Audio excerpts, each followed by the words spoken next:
Hey, good morning. It's Valerie here. I'm a little sobered up this morning because, of course, there was the announcement last night by the Prime Minister of Australia.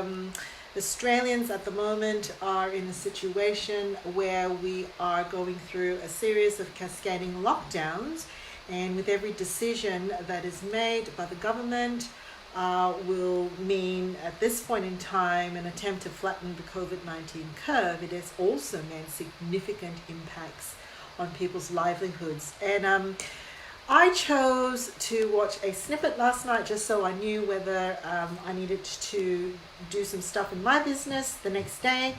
When I discerned that that wasn't the case, I chose to actually prioritize sleep yesterday and went to bed early, decided to sleep in, have chosen not to be in a hurry this morning, and noticed though that my social media feed was just peppered and plastered with really, really anxious posts. And I want to talk to you about decision fatigue. I want to talk to you about decision fatigue. Let's look at how we actually make decisions at the best of times, right? At the best of times, when we are making decisions, it's already a fairly laborious process when they're complicated decisions without an easy answer. If you had to make a decision whether you were going to have, Cocoa Pops versus bran, most of us, no brainer. Maybe you'd say bran, maybe you'd say Cocoa Pops, right? There's very little criteria to have to go through. There's very little of needing to drill down into our own psychology, our values, our personal opinions, preferences, our philosophies, our ethos, our practicalities, right? There's very little drill down into that. And there's very little to need to forecast the outcomes of the decisions, right? So in good times, or when we're making everyday decisions, the more complex those criteria is, the more choice there is, the more you need to drill down to your personal psychology, the intra stuff, the more you have to filter through to the inter stuff, how it's going to impact people, how it's going to impact outcomes. It's already a laborious task, right? And so in good times, or in resourced times when we're not in this sort of environment, the combination of time, creativity, reflecting, pacing, and the mindset that is able to hold lightly to 100% outcomes and certainty, and going with the best decision or the good enough decision, and being able to surf out the risk is what we need to do. And it's a bit of a juggling act, right? Fast forward now to when we're in this environment. And there are multiple micro decisions, macro decisions that need to be made, right? And did you notice, for those of you who are in Australia, the Prime Minister actually had to backpedal and actually say, I don't mean that shopping centres are now closed, because in his mind, obviously, he saw a flurry of people now hurtling out the door to go and get not just groceries and toilet paper, but everything, right? In this space, we are making bazillions of decisions. Even our micro decisions have changed. Even trying to figure out what we're going to eat has changed because of supply at this point in time. For dinner last night, I cooked with quinoa, eggplant, yellow capsicum, and some other weird ingredient because we just couldn't get staples, frozen veg, the 2 packs of frozen veg that I could get. Hey, Melissa, good morning. You are an inspiration to me, by the way. Keep powering on. So our micro decisions have been impacted, right? And so there's this hierarchy now of all the other decisions that just compounds that. And what I'm worried about as I'm watching my social media go through the motions, hi Kim, good morning Kim, good morning, is the degree of reactivity that we're having in our decision making at the moment. And my worry is that we will crash if we keep going at this pace. decision-making fatigue. So I want to walk us through some very basic ideas and some tips for what I think is essential during this time. First of all, if you are in a reactive, under-resourced, exhausted state and you are making decisions, you are probably making trade-offs that you would look back 5 months from now when COVID is gone, or 6 months from now when COVID is gone, and go, what was I thinking? You don't want to be in that space. What do I mean by trade-offs? When we make decisions, the normal process we go through for fairly complex decision making is to do the pros, the cons, weighing up the pros and the cons, being able to surf out the risk for the cons that we decide in the relative scheme of things is not that big a deal. Right now, your trade-off matrix, your decision-making matrix, if you are tired and exhausted and reactive, is seeing every risk is escalated. Every risk is escalated, which in 6 months' time may not be escalated. What do I mean by this? I'm going to give you an example, right? I'm willing to self-disclose here. I've done the finances for the practice. I know what we need to survive and how long we need to survive. I've got to make a decision as to how long the family budget can survive if, frankly, we go out of work, or, if any of our livelihoods are impacted, right? And at first look at it, hey, Rebecca, first look at it, my decision-making trade-off was inflamed. We'd have to pull the children out of school. We'd have to pull out, I'd have to sell the cars, right? I'd have to...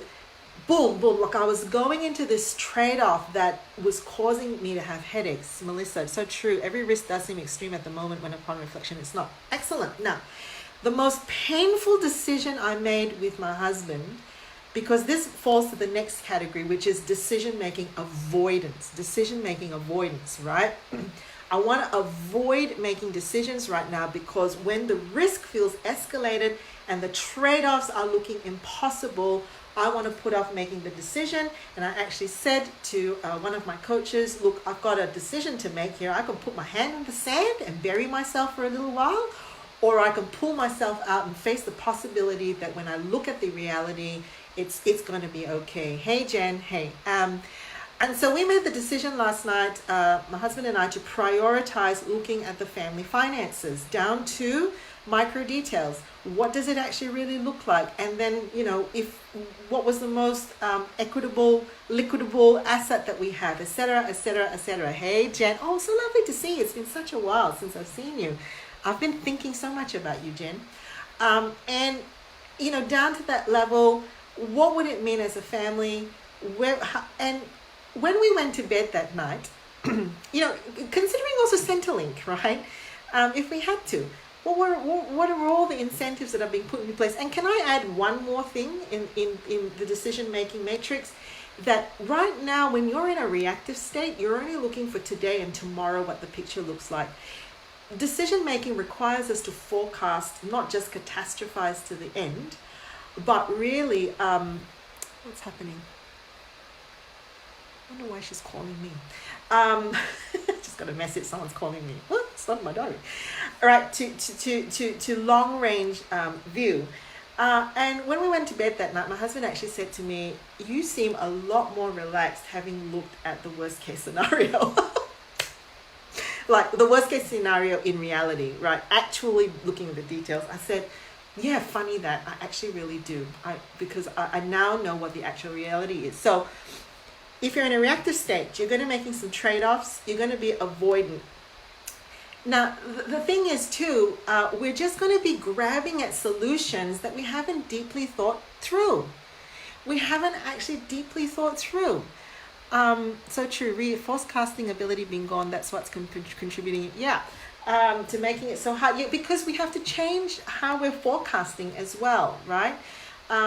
We got to deal with the scenarios that we don't want to deal with, right? So as a psychologist, those of you who are watching me at this point in time, you are psychologists, you will know that one of the best ways to deal with worry, generalized anxiety disorder, is to actually deal with the worst case scenario. I remember sitting with a client some years ago who was in a horrible situation. probably going to lose their house, losing multiple businesses, probably even, at that point losing their marriage, and fairly new clients to me, and we worked on rapport until I felt she had, or I believed she had the ability for me to actually give her what was required for therapy in terms of really hacking into the worries that she was seeing. And I said to her, at some stage, we're going to need to look square in the face the worst case scenario that you're avoiding right now, because in your mind it's become a monster. We need to face that monster head on. And it took us months before she was able to actually say to me, I'm ready now. I feel like I've got the resources now to confront that. And we had to do it in stages, probably across 3 sessions. We actually mapped out the realistic worst case scenario. If I lost my house, if we lost our jobs and things like that, right? And when we actually looked at the worst case scenarios, some things got simplified, because the funny thing about the worst case scenario is when we're thinking about the decisions we have to make, we're actually thinking about how we're going to have sustainability in the picture that we see right now. But when you forecast to the worst case scenario, what you actually have to sustain there gets simplified. And I don't want to be trite about this and sound like I'm just dismissing suffering. I'm not, right? But things really do get simplified, and you actually realize that you come down to basics when the worst case scenario is simplified, and a lot of the complexity goes away, because what we worry about, and this is the thing I think with my clients I see more, so often, what we worry about is that we're not going to have the tenacity, the resilience to do it ourselves, to get through it. That's where we catastrophize. We believe we're not going to be able to do it. We're going to let people down. We're going to be so run down that we're not going to be available for the people there. Okay? Now, this comes now to my final point, because apparently someone is trying to call me. Therefore, what to do about this? What we really need to do right now is to preserve the sense that we have got the resources, renewable resources and energy within ourselves. It's a myth to believe that determination, willpower, resilience and grit is a limited resource. It is not. It is a renewable resource. It is a renewable resource. I think of my grandmother who lived through a war, and what they did to feed themselves with laughter. Tapioca root, she told me. They cooked tapioca every day with a couple of ingredients from the garden, with laughter. That's what they lived on when they were in hiding from the war, having near-death experiences and things like that, right? Those things are renewable, but they're not going to be renewed on empty. When you do not have renewable grit, perseverance, determination, encouragement, you're not going to have creativity. You're not going to have divergent thinking. You're not going to have help-seeking behavior. You're not going to have the ability to sustain multiple scenarios and confront them. You won't have that, right? They will shrink back into a catastrophe and living in impending doom. So it falls down to basics. Sleep. Give your mind a break. Do something different. Have a focus on mastery versus control.